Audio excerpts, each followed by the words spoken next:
আসসালামু আলাইকুম সম্মানিত দর্শক মণ্ডলী, আপনাদেরকে আজকে নিয়ে এসেছি কৃষি দিবানিশি। মাঠে ময়দানে আমরা ঘুরে বেড়াই এবং মানুষকে কৃষকের কিছু সুখ দুঃখের কথা বলি। সম্মানিত দর্শক মণ্ডলী, এই কৃষকের সুখ দুঃখের কথা আপনাদেরকে আর কি বলবো ভাই।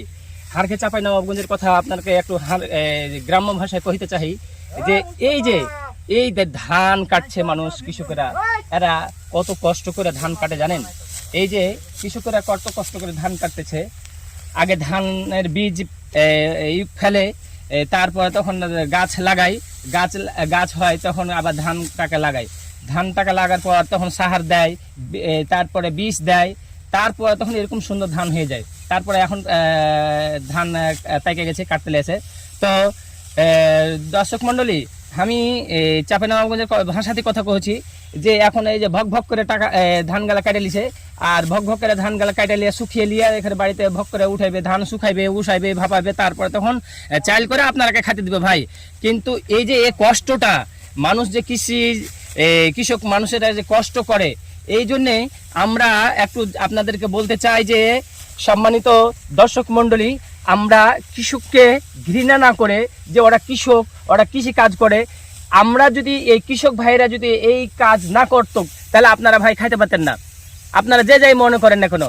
অতএব এই কৃষক ভাইরাকে কিছু একটা সালাম দিতে পারে, সালাম দিতে হয়, মানুষকে একটু শরীরে হাত লাগিয়ে একটু করতে হয়, ভালোবাসতে হয়, তাহলে আমরা কৃষক ভাইয়েরা খুশি হয়। আমরা খালি এই অফিসের মধ্যে এসির মধ্যে থাকলে হবে না ভাই। আপনারা অফিসের মধ্যে কাজ করেন, ঠিক আছে, আপনারা ব্যাংকিং জগৎ, বিভিন্ন ইঞ্জিনিয়ারিং সব কিছু করতে পারেন, কিন্তু আপনার কাজ করে দেয়, মুখের আহারটা তুলে দেয় কৃষক ভাইয়েরা, আল্লাহ দেয়, কিন্তু কৃষক ভাইরা যদি কাজ না করে তাহলে কি আল্লাহ এমনি তুলে দিবে? আল্লাহ বলেছে যে তোমরা খাটো, আমি তোমাদেরকে দিব, তোমরা খাটতে হবে, তোমাদেরকে খাটতে হবে, তাহলে আল্লাহ রাব্বুল আলামিন দিবে। অতএব আসুন ভাইরা, এই কৃষক ভাইদেরকে সাথে একটু ভালোবাসা দিব, কৃষক ভাইয়ের কাছে একটু সম্মান দেব, সালাম দিব। রাস্তাঘাটে যদি বলি যে ভাই আসসালামু আলাইকুম, আপনি কৃষি কাজ করেন, খুব ভালো কাজ করেন, আপনারা যদি এই কাজ না করতেন তাহলে কিন্তু আমরা কিন্তু খাইতে পারবো না। যতই বিদেশ থেকে আসুক, ইন্ডিয়ার ওপর থেকে আসুক, ওরাও তো কৃষক, ওরাও তো কৃষক করে হয়, তো ওই কৃষক ভাইয়ের ঘিরে তো কথা বলতেছি। অতএব ভাই, আপনাদেরকে একটা অনুরোধ, কৃষক ভাইদেরকে একটু সম্মান দিব, আমরা কৃষক ভাইদেরকে একটু ভালোবাসবো এবং তাদেরকে একটু সহযোগিতা করব। কৃষি ডিপার্টমেন্টগুলো এই কৃষক ভাইয়েরাকে যদি কিছু অল্প হারে, অল্প দামে কিংবা ফ্রিতে যদি বীজ দেওয়া যায়, তারপরে বীজ দেওয়া যায়, তাহলে কৃষক ভাইয়ের ঘরে আর একটু উপকার হয়। বাংলাদেশে হাজার হাজার কোটি টাকা বাজেট করা হচ্ছে এসির উপর, অমুক অফিসের উপর, অমুক জায়গার উপর, কিন্তু এই কৃষক ভাইয়ের উপর কতটা বাজেট করা যাচ্ছে, এবং এই বাজেটগুলো আবার এই হট্টাকত্রারা যারা বাহিনী আছে, আমরা মনে করি যে তারা এই যে কলা চুরি করে ওটা চোর, আর এবং একটা খাতাতে সিগনেচার দিয়ে টাকা চুরি করে নিয়েছে, কৃষক ভাইয়ের হক মেরে দিছে, এটা কত বড় চোর, কিন্তু কি তাই না ভাই?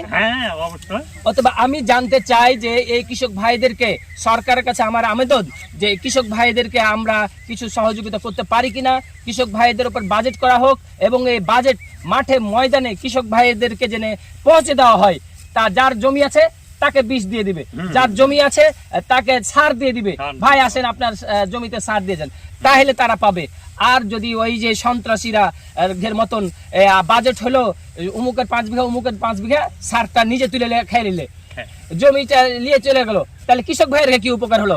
অতএব সম্মানিত রাষ্ট্র মালিক যারা পরিচালনা করছেন তাদেরকে বলবো, আসুন আমরা কৃষক ভাইয়ের সাথে থাকি, এবং কৃষক ভাইকে মাঠে দরকার হয়, মাঠে লিস্ট করে মাঠে তাদেরকে সার, বীজ সব কিছু দিতে পারলে কৃষক ভাইরা খুশি হবে, এবং কৃষক ভাইরাও ভালো ফসল করবে, আল্লাহ তাআলা দিবে, তাহলে দেশের উন্নত হবে, জাতের উন্নত হবে। আমরা বিদেশের কাছ থেকে আমরা হাত পাতবো না।